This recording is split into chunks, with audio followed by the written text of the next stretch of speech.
Hallo zusammen und herzlich willkommen zu einem weiteren wöchentlichen Update. Ich bin gerade nach München gefahren, beziehungsweise gestern Abend, jetzt ist Dienstag früh um 9 und ich bin noch nicht ganz wach, sieht man wahrscheinlich auch. Ich hasse einfach morgens aufstehen.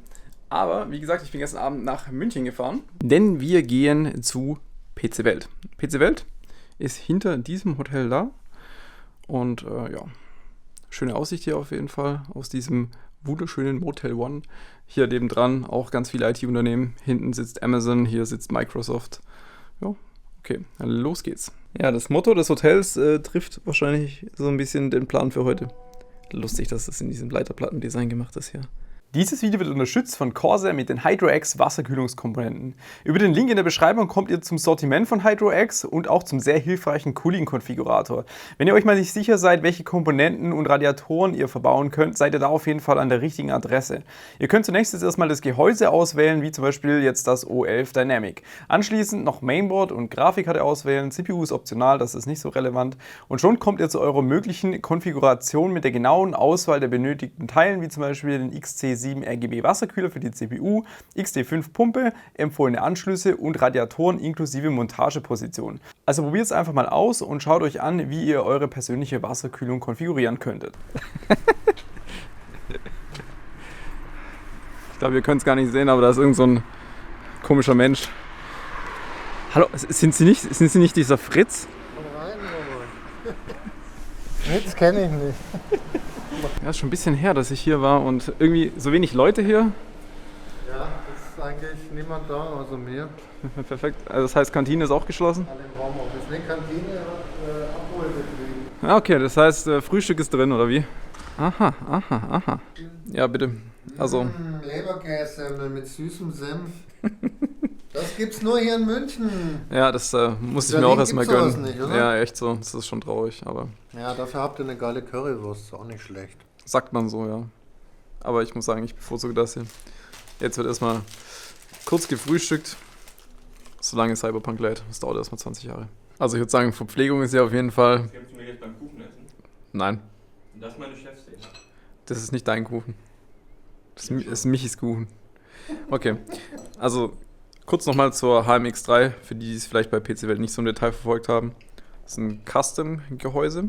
Also das kennt man so nicht. Und was ich auch sagen muss, es sieht live viel besser aus, als bei den Aufnahmen, die ich bisher bei PC Welt gesehen habe. No hate, aber nee, also es ist wirklich so, in Realität sieht das Gehäuse wirklich cool aus. Hätte ich nicht gedacht. Weil ich dachte auch, die Farbe sieht so komisch aus, aber ich glaube, das ist einfach so, manche Dinge, die kommen in dem Video nicht so gut rüber wie in der Realität. Und in der Realität muss ich sagen, auch mit diesen ganzen spiegelnden Elementen, die da drin sind, das kommt live einfach viel besser als auf einer Kamera. Hardware-technisch, ein MSI Godlike Mainboard, 559X CPU von AMD, 64 GB RAM, 23090 im NV-Link gerade, natürlich alles komplett Custom Wasser gekühlt, ein paar Western Digital SSDs, also ja, das kann sich schon sehen lassen. Und wir werden jetzt gleich mal versuchen, was da Overclocking technisch möglich ist. Okay, 3, 2, 1. Heute zu Besuch im Heldenstudio. Hallo! Und was machen wir? Wir machen Hardcore Overclocking mit der HMX3. Seid gespannt. Das war jetzt übrigens der 10. Take, ne? Für Ja. eine Insta-Story, die 24 Stunden Lebenszeit hat. Ich dachte auch, dass es... Gibt's was Ineffektiveres als Instagram? Wir haben in der Höllmaschine ja ein MSI X75 Godlike Mainboard verbaut. Und ich will nicht sagen leider, aber irgendwo auch leider, hat dieses Mainboard nicht die Funktion, dass wir den Single-Core-Boost beibehalten können und Multicore übertakten können. Aktuell ist ja immer noch das Asus Dark Hero das einzige Board, was das kann. Nichtsdestotrotz werden wir einfach All-Core-Overclocking machen, weil bei dem 559X mit seinen 16 Kernen kann man im Multicore schon einiges rausholen. Also wenn der komplett Stock läuft und seine Power-Limits behält und sowas, versus man lässt ihm einfach alle Freiheiten, kann man da schon noch gut was rausholen. Aktuell läuft der RAM auch, ich sag mal, nur auf 3600 MHz. Eigentlich ist es 4000 MHz RAM. Und bei den aktuellen Ryzen 5000 CPUs, in der Theorie kann man ja bis zu 4000 MHz RAM verwenden. Aber ich muss sagen, aus meiner Erfahrung ist es bisher so, dass eine aus 20 CPUs das kann und die vielleicht auch nicht hundertprozentig stabil, beziehungsweise man braucht ultra viel Feintuning, sehr gute Temperaturen, also die 4000 MHz auf dem RAM zu haben, ist es wirklich schwer bei Ryzen 5000. Ich weiß nicht, was ihr da für Erfahrungen bisher gemacht habt bei den CPUs, aber ganz so einfach, wie das am Anfang dargestellt wurde, ist es mit Sicherheit nicht. Mein erster Sample, lustigerweise, konnte das komplett ohne Probleme.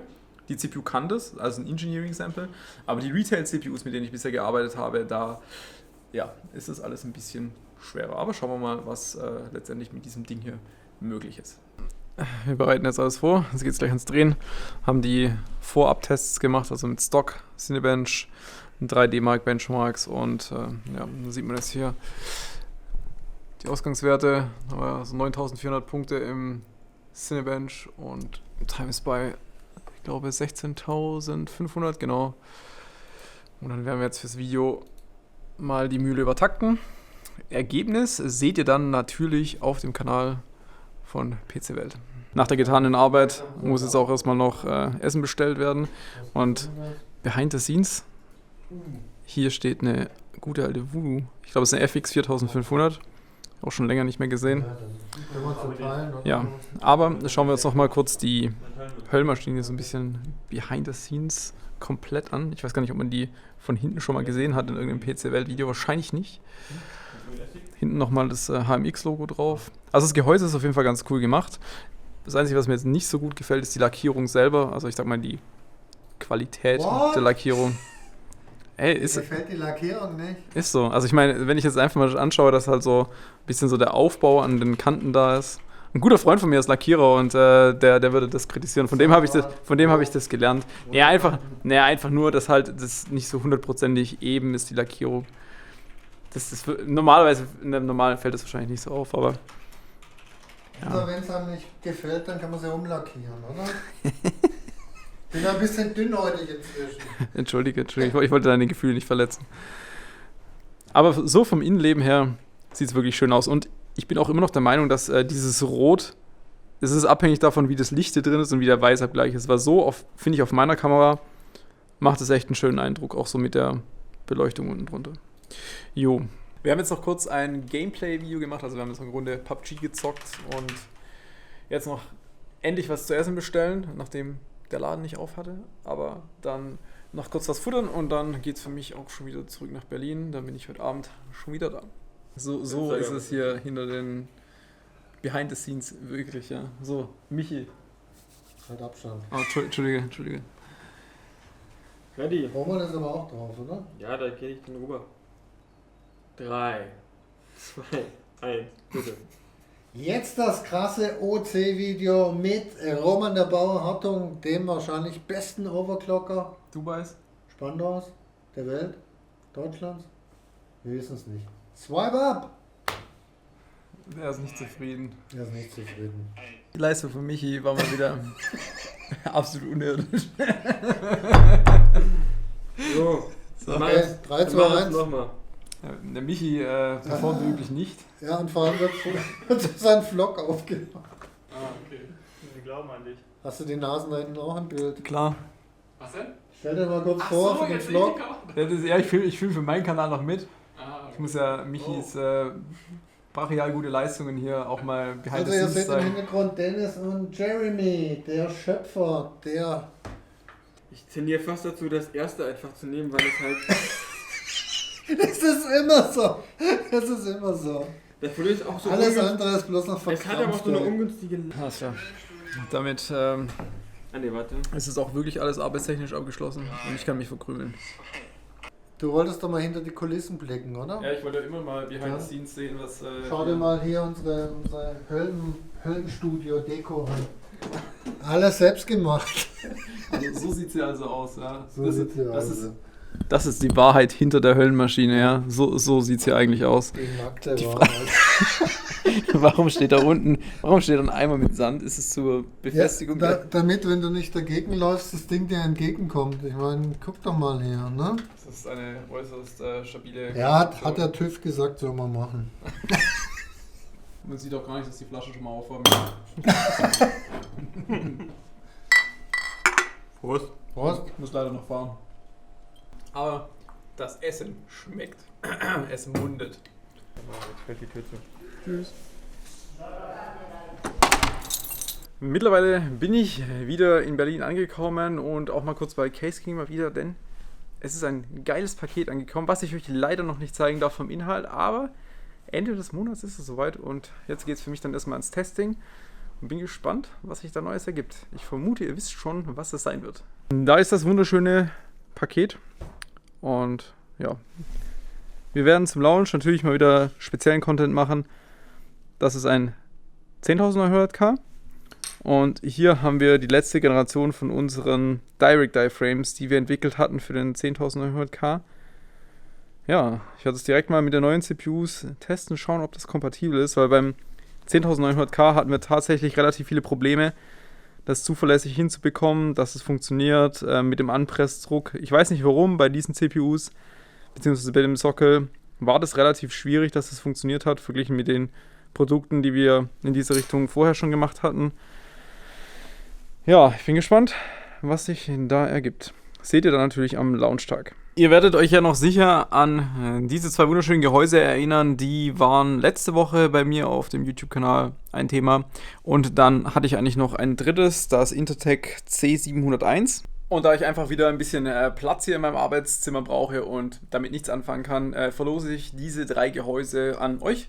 Ihr findet unten im Link in der Beschreibung einen Link zu einer Google-Form. Da könnt ihr euch eintragen. Voraussetzung ist, dass ihr einen Google-Account habt. Logischerweise irgendwie muss ich es ja machen, um euch kontaktieren zu können. Da werdet ihr aufgefordert, eure E-Mail-Adresse anzugeben und dann ziehe ich einen Gewinner. Das mache ich wahrscheinlich übermorgen, also dann am Dienstag wird es sein, da denke ich, da haben die meisten Leute das Video schon gesehen, 15 Uhr circa, werde ich dann einfach den Gewinner dann ziehen und auch dementsprechend kontaktieren. Ich wünsche euch viel, viel Glück bei der Teilnahme.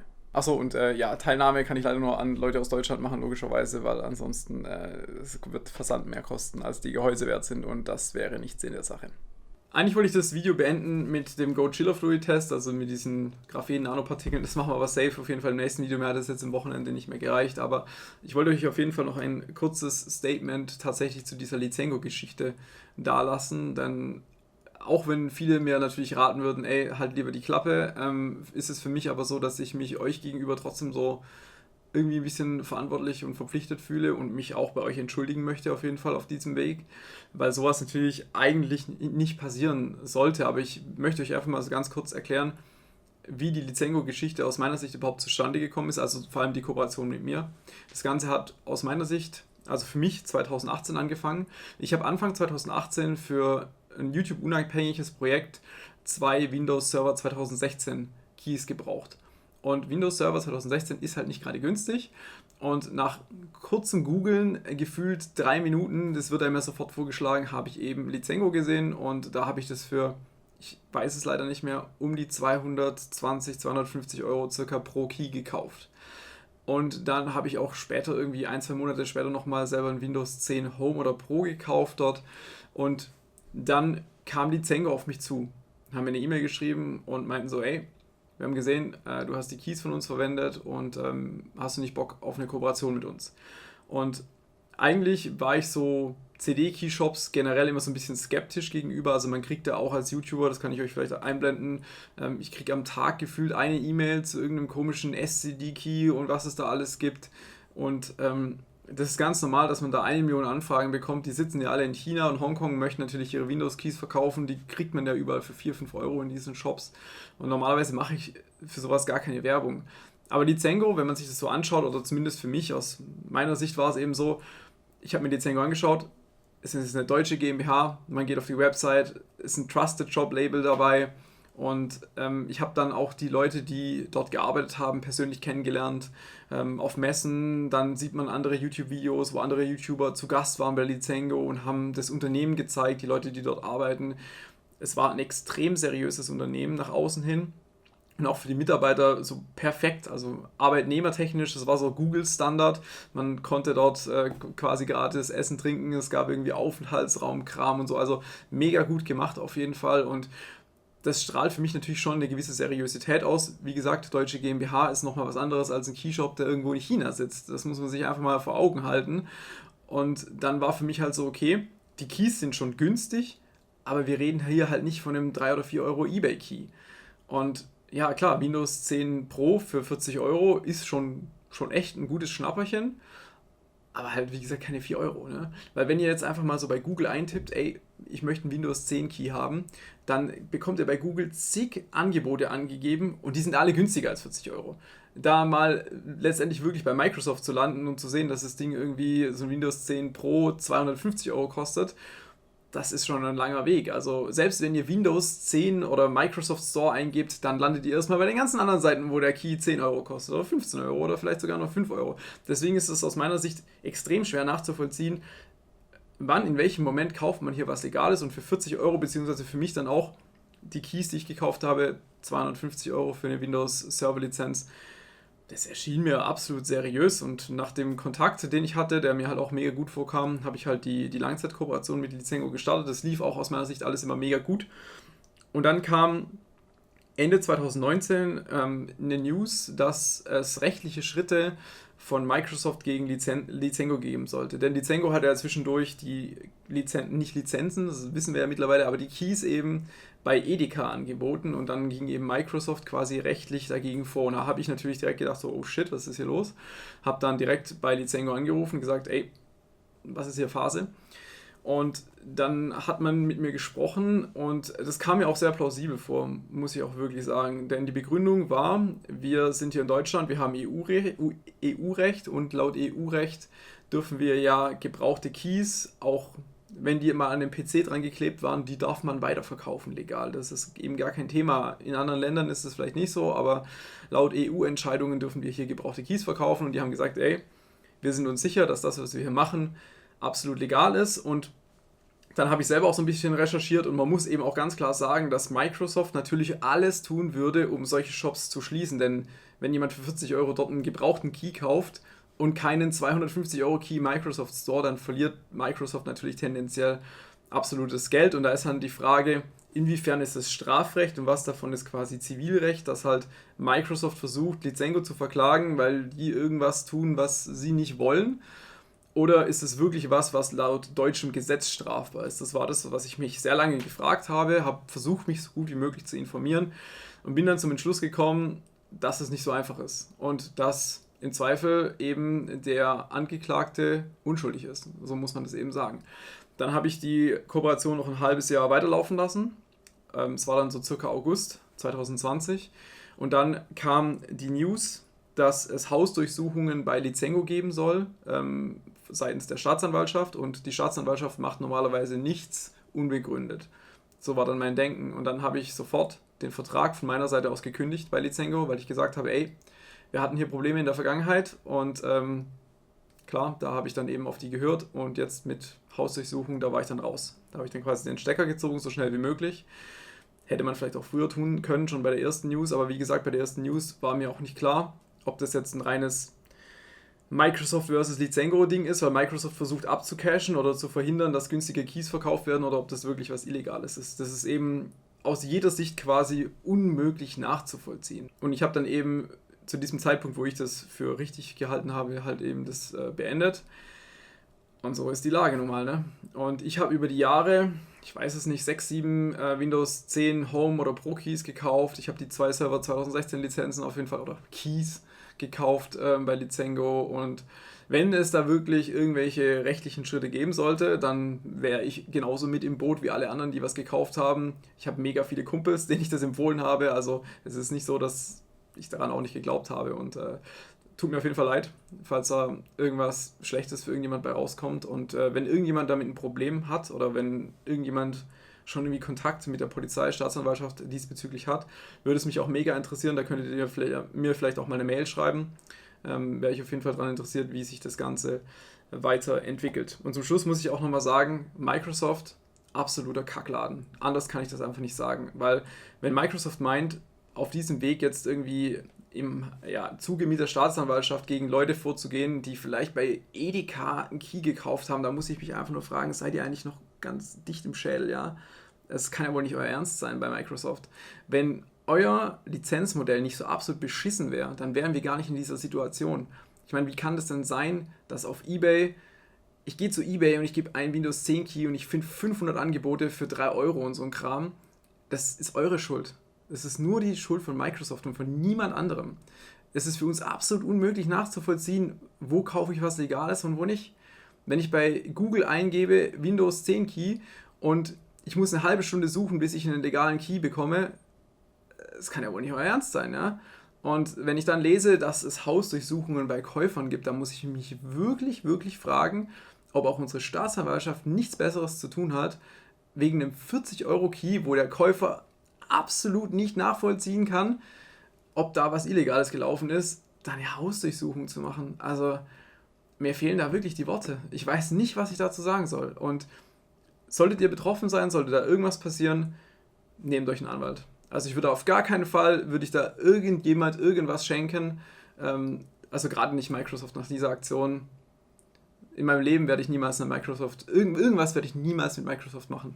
Ja, mit Microsoft bin ich auf jeden Fall durch. Ist natürlich ein Riesenkonzern, das juckt die wahrscheinlich sowieso nicht, aber die Ironie an dieser ganzen Geschichte ist natürlich, hätten wir jetzt hier ein SCD-Key-Placement, wo wir alle wüssten, das ist ein illegaler Key, ja, dann säßen wir nicht hier. Weil SCD-Key, die würden mich aus Hongkong oder China bezahlen, ihr kauft euren Key in China und wenn Microsoft da nach China anfragt, dann sagt SCD-Key, oh, hier ist euer Brief, oh, schnell weg damit, juckt uns kein Stück, weil, glaubt ihr, irgendein Unternehmen in China gibt Microsoft irgendwelche personenbezogenen Daten? Das ist die Ironie an der Geschichte. Hätten wir es komplett von Anfang an, sage ich mal, illegal gemacht, dann hätten die nie irgendwas machen können und das ist halt sowas von abgrundtief dämlich, dass mir da gegenüber Microsoft echt absolut die Worte fehlen. Eine Sache möchte ich aber noch kurz zu bedenken geben, und zwar ist das die ganzen Quellenangabe und Recherche der ganzen Thematik an sich. Und die lässt aus meiner Sicht absolut zu wünschen übrig, denn es wird ja berichtet, zehntausende Hausdurchsuchungen, und wenn man dann mal ein bisschen recherchiert, dann kommt raus, dass es 10.000 Daten gibt, die die Staatsanwaltschaft hat, was eben wahrscheinlich halt eben die Informationen sind, der Kundenstamm von Lizengo. Da ist halt die Frage, was machen die damit? Es gibt aber keine 10.000 Hausdurchsuchungen, sondern das Einzige, worauf das beruht, ist eine Hausdurchsuchung, die es anscheinend gab, von einer Person aus einer Telegram-Gruppe. Und da ist halt auch die Frage, was ist der Kontext? War das eine Person, die einen Key gekauft hat? 10, 100.000? Hat die Person vielleicht selber Keys verkauft? Diese ganzen Informationen sind alle nicht verfügbar und da muss man auch sagen, dass die ganzen News-Websites, alle, die darüber berichtet haben, absolut beschissen recherchiert haben und die Quellenangaben meistens gar nicht vorhanden sind, sondern es wird einfach geschrieben, Golem hat berichtet und ja, das war's dann. Ne? Deswegen seid da nicht zu besorgt. Es ist nicht so, dass jetzt plötzlich bei allen, die bei Lizengo gekauft haben, die Polizei einmarschiert. Das halte ich auch nach wie vor schon alleine wegen der Verhältnismäßigkeit nicht für realistisch. Das haben auch diverse Anwälte gesagt, dass die das gar nicht für realistisch halten. Und wie gesagt, wir haben einen Fall. Falls es mehr gibt, wie gesagt, schreibt mir gerne per E-Mail, ich bin da offen für alles, haltet euch dann auch sehr, sehr gerne auf dem Laufenden, aber fallt nicht auf Panikmache rein. Dazu möchte ich auch nochmal aufrufen, genau. So, und jetzt mache ich es wie chic, dann lege ich mich hin, wünsche euch noch einen wunderschönen Tag.